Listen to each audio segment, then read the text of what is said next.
সামনেই নির্বাচন এবং নির্বাচনের আগে এই এসআইআর মরশুমে আমরা দেখতে পাচ্ছি যে এসআইআর নিয়ে যেমন একদিকে চাপানোতর চলছে, অন্যদিকে রাজনৈতিক তৎপরতাও তুঙ্গে।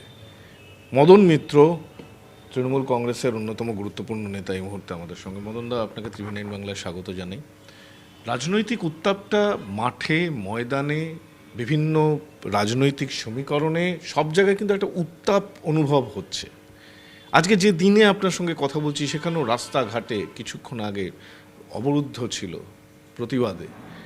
কোন দিকে যাচ্ছে বাংলার নির্বাচন? তার আগে এত উত্তাপ। অন্য কথা বলার আগে আমি আমার কামারহাটি নিয়ে একটা কথা বলি।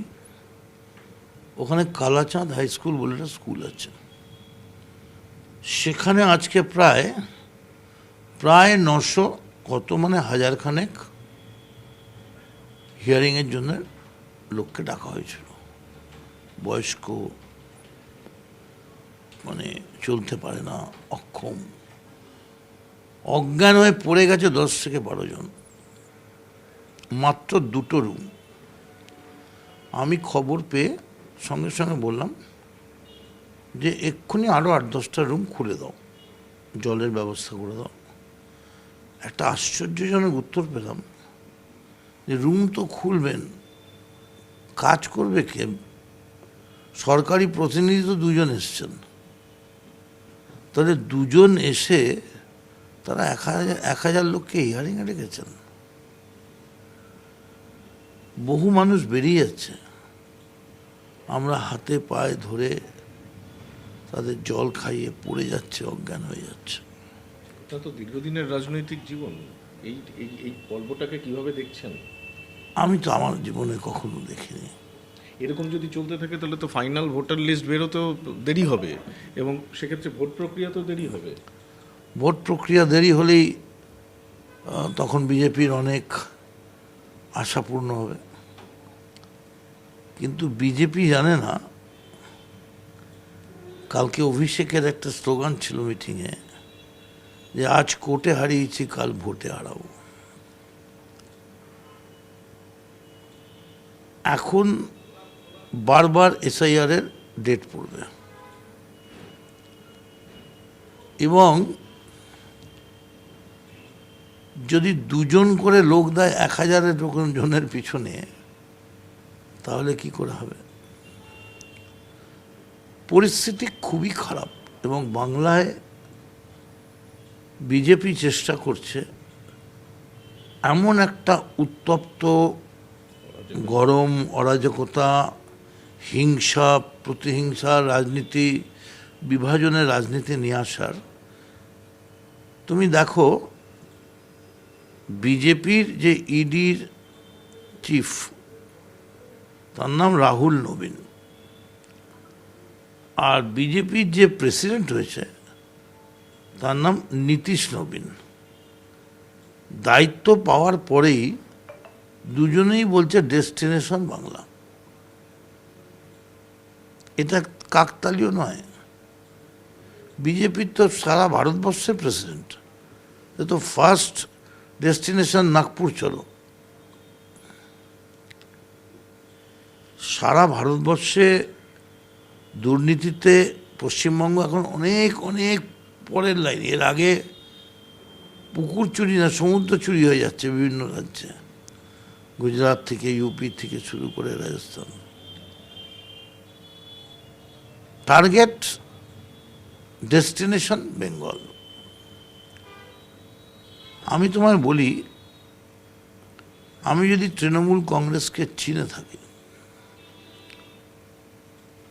আমি যদি অভিষেক ব্যানার্জিকে বোঝাবার চেষ্টা করে থাকি, আর মমতা ব্যানার্জির মুখটা, আমি তোমায় বলছি, আশাকর্মীদের আন্দোলনটা তো তৃণমূলের ছিল না,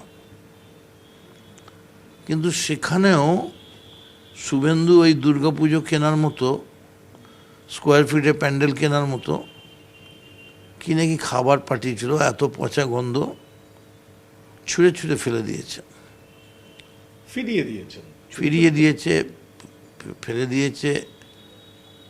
আর লকেটকে মারতে তাড়া করেছে। তো যদি এই আন্দোলন, চট্টোপাধ্যায়কে গো ব্যাক, মানে কথার কথা বলছি, ওটাই বলে বিরোধীর। এখন তো যেখানে যা হবে পলিটিক্সের মানে হচ্ছে অ্যান্টি ইনকামবেন্সি। তো যদি এটা অ্যান্টি ইনকামবেন্সি মুভমেন্ট হয় তাহলে তো লকেট তো ক্ষমতায় নেই, কিন্তু লকেটরা ঢুকে ওখানে নেপোয় মারে দই এটা করতে গিয়েছিল। আমি তোমায় বলছি এরকম যদি হয় আমি আশ্চর্য হব না। 50,000 ভোটে শুভেন্দু নন্দীগ্রাম হেরে যাবে। কেন এতটা জোর দিয়ে বলছেন? আপনার কাছে কি কোনো বড় খবর আছে? তুমি যদি অভিষেকের আলেকজান্ডারের ম্যাপটা দেখো, ট্যুরটা, সেরকম অভিষেকের যে ন্যাপিং, মুভিং অ্যান্ড ম্যাপিং, অভিষেকের যে ম্যাপটা গেছে আমি লক্ষ্য করছি, এবং অদ্ভুতভাবে যেদিন মমতা ব্যানার্জি উত্তরবঙ্গে, সেদিন অভিষেক ব্যানার্জি এপারে দক্ষিণবঙ্গে। মানে এটা যে কিভাবে ওরা দুই লিডার, আমাদের তো কাজই করতে হচ্ছে না, সব একা টানছে। আমি তোমায় বলছি 21-এর বদলা নন্দীগ্রাম এবার নেবে তৃণমূল। শুভেন্দু হুঁশিয়ার, এমন বদলা নেবে তোমার ওই আমি এলোপি বন্ধ হয়ে যাবে। এবং এই জনজোয়ারের পর, নবজোয়ারের পর, ইট ইজ এ ডিফারেন্ট অভিষেক, দুর্দান্ত অভিষেক।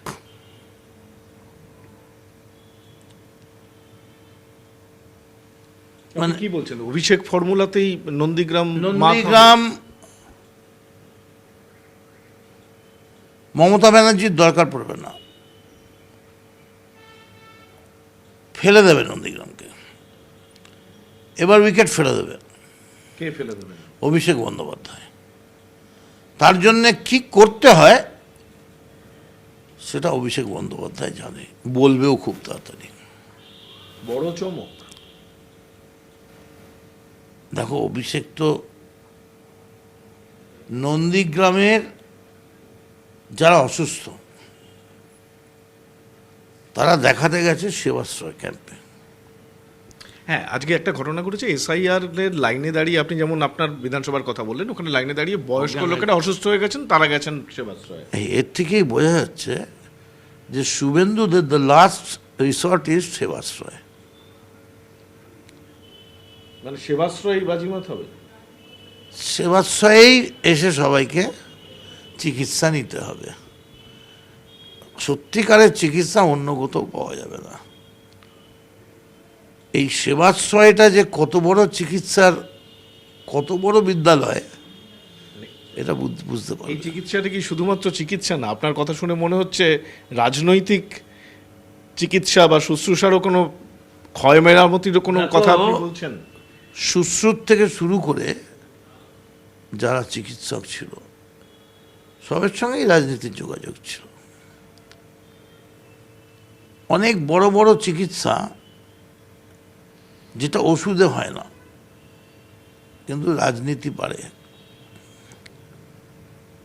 আমি তোমায় শুধু এইটুকুনি বলছি, আমার দল যেভাবে চলছে, অভিষেক মমতা বন্দ্যোপাধ্যায় যেভাবে চলছেন, যেভাবে এই মুহূর্তে তৃণমূল চাঙ্গামি, দেখছিলাম কি সব পাগলের মতো বকছে যে তৃণমূলকে বাদ দিয়ে কালকে আলোচনা শুরু হবে। আমি ওই প্রসঙ্গটা সরি, যাই হোক, তো যেভাবে করছে, আমি বলছি যে অভিষেক এই এসআইআর করতে গিয়ে আমরা ম্যাপিং দেখলাম, তো অভিষেক এমনভাবে তার ম্যাপটা করেছে যে পশ্চিমবাংলার এক বিন্দু মাটিও কিন্তু বাদ থাকছে না। প্রত্যেকটা জায়গা ও স্পর্শ করছে, অক্লান্ত পরিশ্রম করছে।